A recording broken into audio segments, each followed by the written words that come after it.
Welcome to the God Domain, the place on the internet where we put together succinct and in-depth Bible teachings for those who want to go deeper with God. In this video, we're going to ask the question, did Luke have Mark's Gospel in front of him when he wrote his Gospel? Now, the majority of people, the majority of scholars will say yes. The majority of people will say today that both Matthew and Luke had Mark in front of them and that they copied and used Mark as a source material when they wrote their Gospels. In this short video, we're going to say no. If you want to know more of why we say no, you'll have to go through our online course on the Gospels. But for the sake of this short video, we're going to give you one set of evidence that will hopefully, if you do believe that Matthew and Luke had Mark in front of them, that will cause you to sit up and to begin to question again what you believe. So let's jump right in there. Luke loves eyewitnesses. In fact, he mentions the word eyewitness in chapter 1 of his book. He says right from the start, I've gone out and I've sought and interviewed and spent time with eyewitnesses, and I am giving you an eyewitness account. Luke loves to use these eyewitness details throughout his book. He loves to just drop them in left, right and centre, and often, if you're not looking for them, you can miss that they're actually there. So let me take just one chapter of Luke, a chapter at random that I've just picked out, and let me show you just some of those eyewitness details that he puts in there. Luke tells us in Luke chapter 14 that Jesus had gone to the house of a prominent Pharisee and that he was being carefully watched whilst he was there. So we're already told by Luke that this isn't just anybody, it's a prominent Pharisee that he's at, and that the people are not just watching him, but they're watching him carefully. Luke then tells us that there is a man with dropsy in the room, but it's not just anywhere, that this man is actually in front of Jesus. So we're told positionally where this man is. Then once Jesus has healed him, he begins the conversation and he begins to talk to them about different spiritual things. We're then told that when one of them at the table heard him say something, he then said, "Blessed are they," and then goes on to talk about something else in the conversation. But Luke takes the time to tell us that this second part of the conversation was begun by someone who was sitting with him at the table. When those conversations are all over and he's left this prominent Pharisee's house, then we're told that large crowds were travelling with him.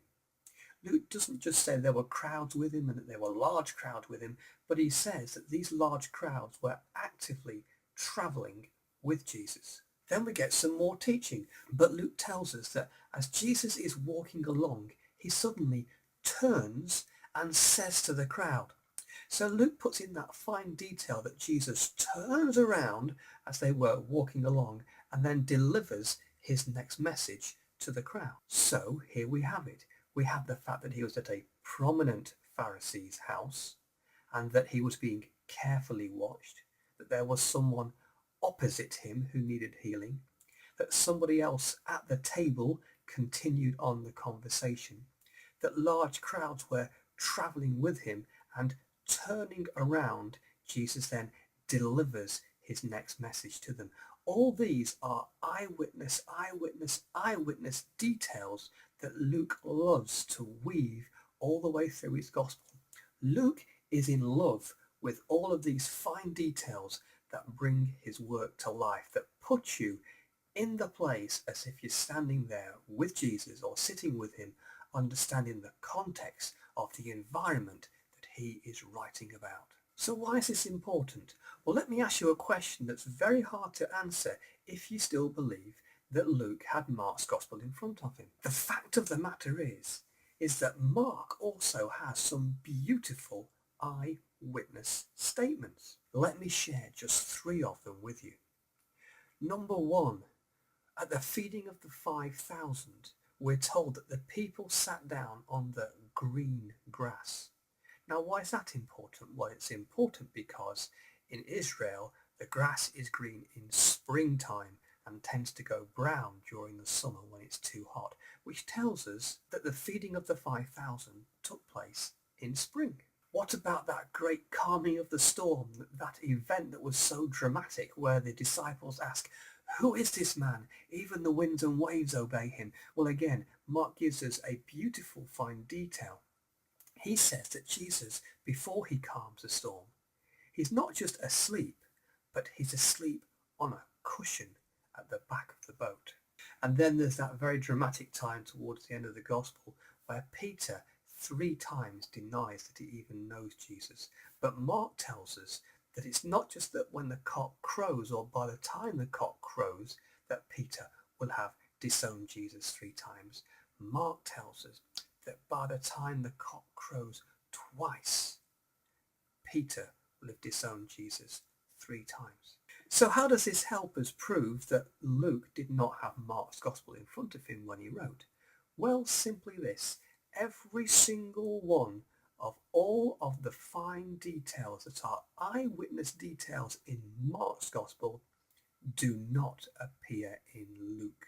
Luke would have snapped these up as he had all kinds of sources in front of him, as he'd spent time interviewing people, writing down what they said and making detailed notes. He would have come across Mark's gospel and gone, wow, all of these fine details, I've got to put those in too. Why? Because they bring the book to life. And yet, this man who is so in love with eyewitness details does not have even one eyewitness detail that is found in Mark put into his own gospel. Well then, you could say, how do we explain so much of Mark is in Luke's gospel? In fact, all of Mark, except 33 verses, can be found in either Matthew or Luke. So how are you going to justify this? Well, to do that, you'll have to go onto our online course and find out more. The object of this video is just to put that bit of doubt in your mind that if you really have believed that Luke had Mark in front of him, think again. All of the eyewitness accounts in Mark are not found in Luke. Well, we really hope that you enjoyed watching that video and that you've learned some good things. If that is the case, then please go onto your social media platform and share this video, or talk about us and recommend us to people who you think would also benefit from looking at our materials. If you want to go deeper, then please visit thegoddomain.com and look at the online courses that we have there and the other books that we have also written on these subjects. Don't forget that you can also make a donation if you wish to by scrolling down to the bottom of the front page and using the donation button that you can see there. So, thanks for stopping by, and I hope to see you again sometime soon at thegoddomain.com.